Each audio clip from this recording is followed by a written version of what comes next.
Nampak merah je. Merah mak ha?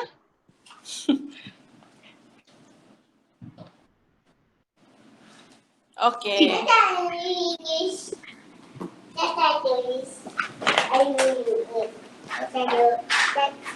Okey, hari ni kita akan belajar tentang komponen keselamatan. Macam mana nak bagi tegak Intan? Okey, terima kasih. Komponen keselamatan dia ada 6. Swiss, ELCB, MCB, fuse, wayar bumi dengan pengalih kilat. Itu kita belajar yang 4 ni dulu, yang 2 saya tunjuk yang the real deal punya. Okey.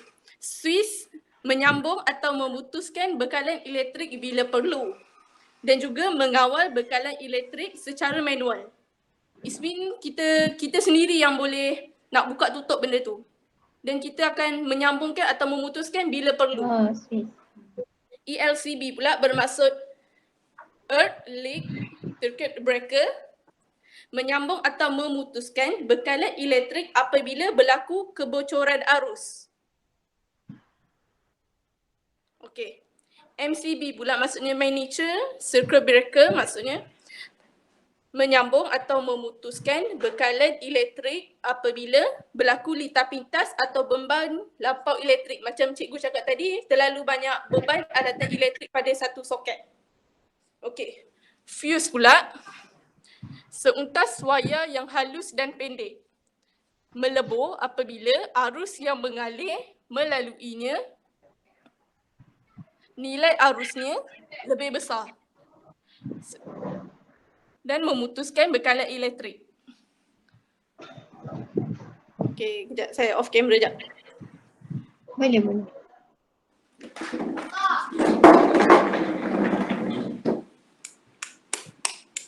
Okey.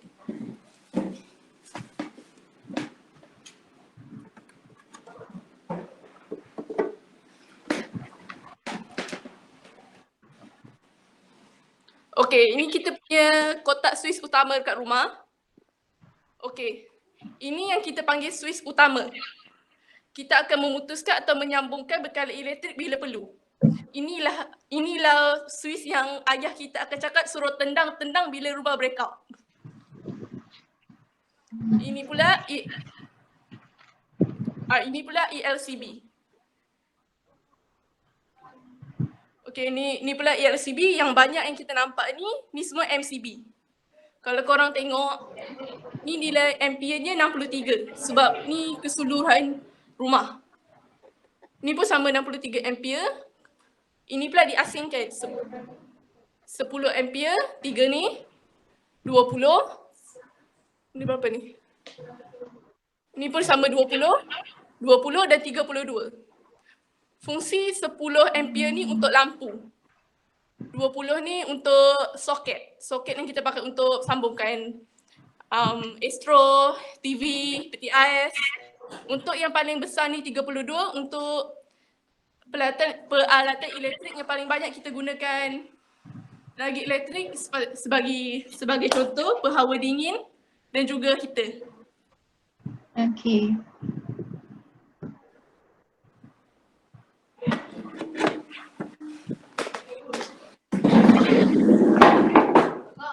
Pandai Intan. Baguslah Intan ni. Nantilah. Ni itu cabut. Jaki. Okey. Untuk fuse pula, saya bawa saya dah tu.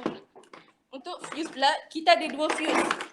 Satu fuse cartridge, lagi satu fuse wayar boleh ganti. Yang kita boleh nampak kat sini yang 5 ampere ni, ini fuse cartridge. Dengan lagi satu wayar yang saya dah pegang ni. Dengan lagi satu wayar yang saya dah buka dalam ni. Okey.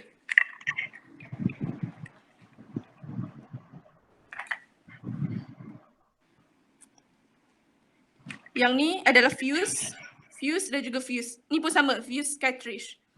Untuk fuse wayar yang boleh ganti kita boleh dapat dekat luar rumah. Kejap.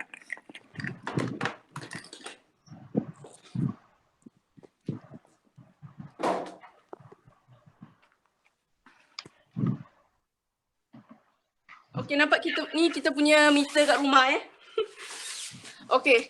Sekejap. Okey. Yang kotak yang saya tunjuk ni, dalam ni ada fuse wire boleh ganti. Maksudnya fuse wire yang boleh ganti biasanya kita pakai pada meter. Fuse cartridge kebanyakan kita pakai kat dalam rumah. Dan juga switch utama yang saya tunjuk tadi tu pun ada fuse cartridge dalam tu.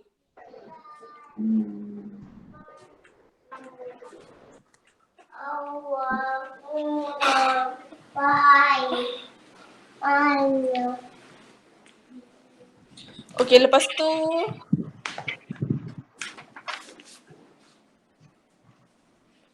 tu untuk dawai bumi.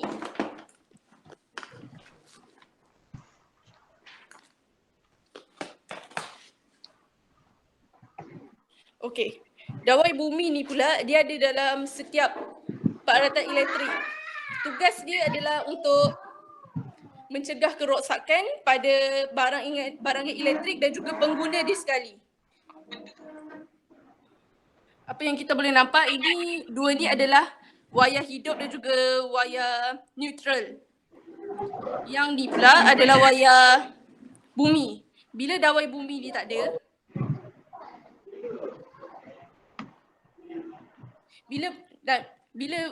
bila tak diaplikasikan wayar bumi ni dalam peralatan elektrik, bila berlaku litar pintas, arus yang mengalir dalam ni dia akan terus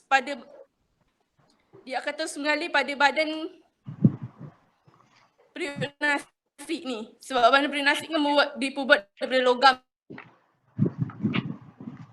Jadi logam adalah konduktor elektrik. Jadi dia akan terus mengalir dan bila seseorang pengguna itu menyentuhnya, dia akan boom. Yeah. Wah, macam mana? Tapi jadi langkah keselamatan dia kita kena mengaplikasikan wayar bumi supaya bila berlaku litar pintas, arus yang mengalir itu akan terus pada wayar bumi dan kembali kepada soket. Jadi pengguna pun selamat.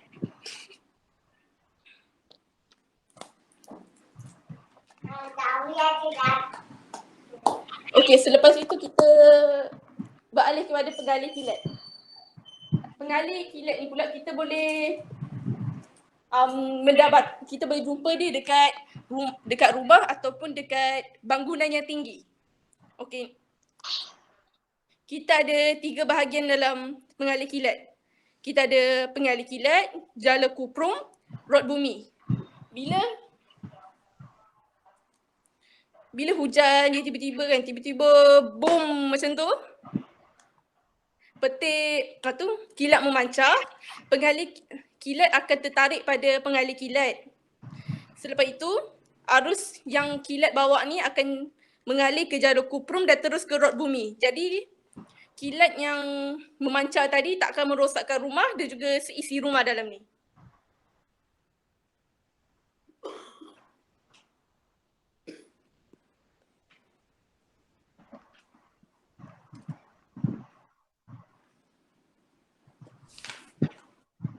Okey.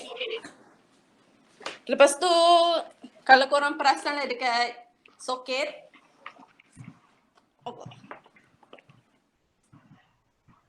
Ni kalau korang perasan yang soket atas ni, ini adalah wayar bumi, earth. Yang sebelah sini pula wayar hidup. Yang sebelah sini pula wayar neutral. Lepas tu dalam ni pun ada fuse. Biasanya kalau dalam setiap peralatan elektrik, nilai fuse yang kita letak dalam tu mestilah lebih daripada nilai fuse maksimum peralatan tu. Okey, contoh ni nilai maksimum dia 13. Jadi kita guna fuse 13. Kalau untuk yang ni pula, kalau korang boleh tengok, sekejap, tak nampak okey. Input dia 100 hingga 240 biasa input yang bekalan elektrik kat rumah kita. Lepas tu dalam ni juga ada transformer yang akan menukarkan 240 ni ke 5 volt.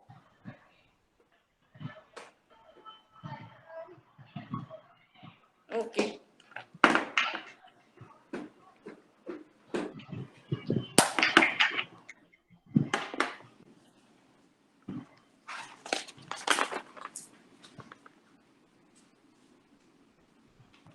Okey, fuse lazim yang biasa didapati adalah kita nampak okey. 1 ampere, 2, 3, 2, 5, 10, 13, 15 dan 30. Okey, contohnya pengering rambut kita punya nilai fuse adalah 11.3. Jadi kita kena ambil itu nilai maksimum pengering rambut. Jadi kita kena ambil fuse 13 untuk okey, jap nampak tak? Okey, jadi kita kena ambil fuse 13.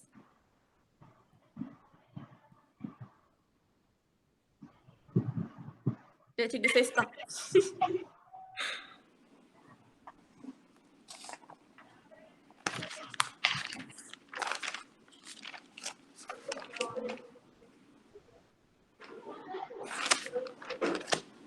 Dah sebut semua ke belum? Tak apa, teruskan.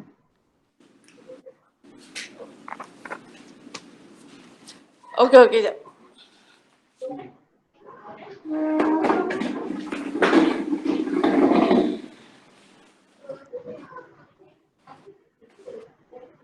Okey. Okey,